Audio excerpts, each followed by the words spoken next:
Hello and welcome to our aerials recap, which we meant to do on Sunday, but we ran out of time. So here we are.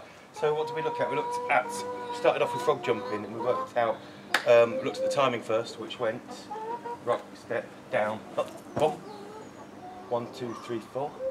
And then we looked at trying to actually lead that quite quickly, which went rock, step, down.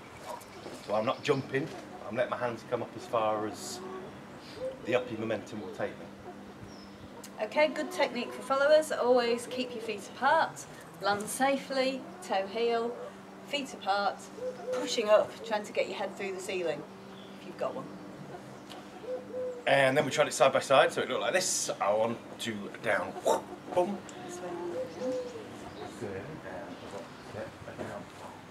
So a big down makes for a bigger up. I'm not trying to lift, I'm just creating the impression of a jump by getting really low and then taking this arm up naturally. I can't really lift too much with it anyway.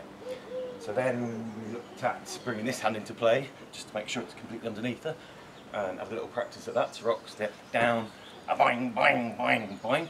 Because if this isn't completely straight, it's going to get nasty. And then we looked at putting the two together by making a little boost when she's sort of weightless, when she's up as high as she'll actually go, and she won't go any higher, and then pushing her up even more, even higher. So it looked like this. 1, 2, whoop. So you get an extra little boost when she's weightless at the top. Okay, at that point, when followers have got enough height, you can start to bring the knees up.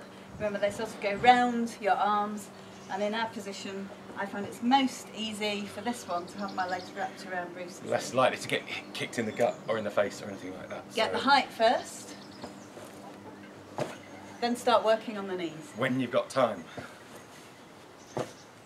Excellent. Yep. And then we looked at just doing it onto the hip, so it looked like this. Rock, step, down. Oop. So I've got my legs pretty wide apart there. I'm going to go rock, step to the side. And as I go to the side, I'm just tucking her onto the hip. It's as easy as that. And you can just boing her back off when you feel like it. Is your footwork rock, step to the side? Yep, rock, step, down, boom. Okay, and I'm just literally doing a similar thing to last time. Rock, step, down, jump. I'm allowing the leader to place me up high on his hip, and I'm actually hanging on hard here. That's the only leg really making contact, and a lot of this is upper body strength.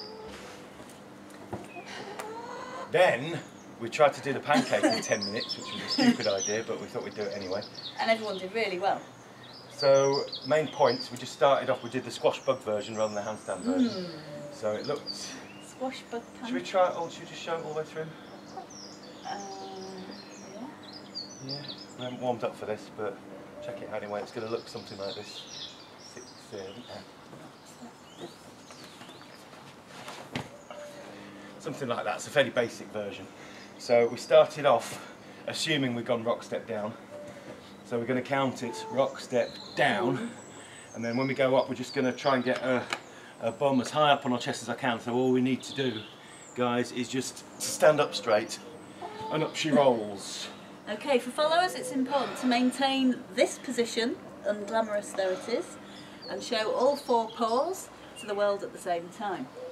So no lifting again, it's just rolling backwards, standing up straight, and she's already up there because I put her there, so I don't have to lift her up. The next stage is followers are going to help by putting some power in it. So on the down up we're going to go down, push, and do a big sort of push up with our legs to spring ourselves up. Hopefully that should leave her up here on your shoulders. 6, 7, and a rock, step, down, up. And up she goes. Hang on to the head, have spotters behind at this point, that really helps. And when you're ready, Guy removes his arms, follower slides down. And don't forget to catch her. So she's sort of sliding down my chest, my arms are kind of doing that to let her go and then that to catch her. With practice you can speed all this up, and actually adding the rock step and jumping down into it gives us a lot more speed and power. It's going to be pretty quick, so work up to it slowly, because it can come as a bit of a shock to guys.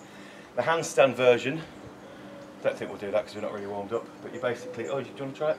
Might as well. Let's try it, there's a chicken in the way. Sorry lady.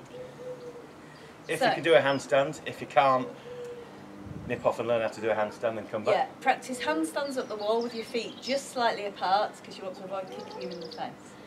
Then it's going to involve a lot of abs to actually pull yourself up, which means this version on the up motion for the follower can just look a little bit clunky.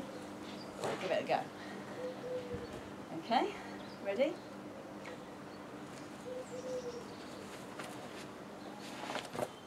Okay, it can look nicer, and it's worth practicing the squash bug version first to get the feel, and then being able to roll into that if you've got the tummy strong. And then building it, we can get like a flop, so you kind of flop on the floor.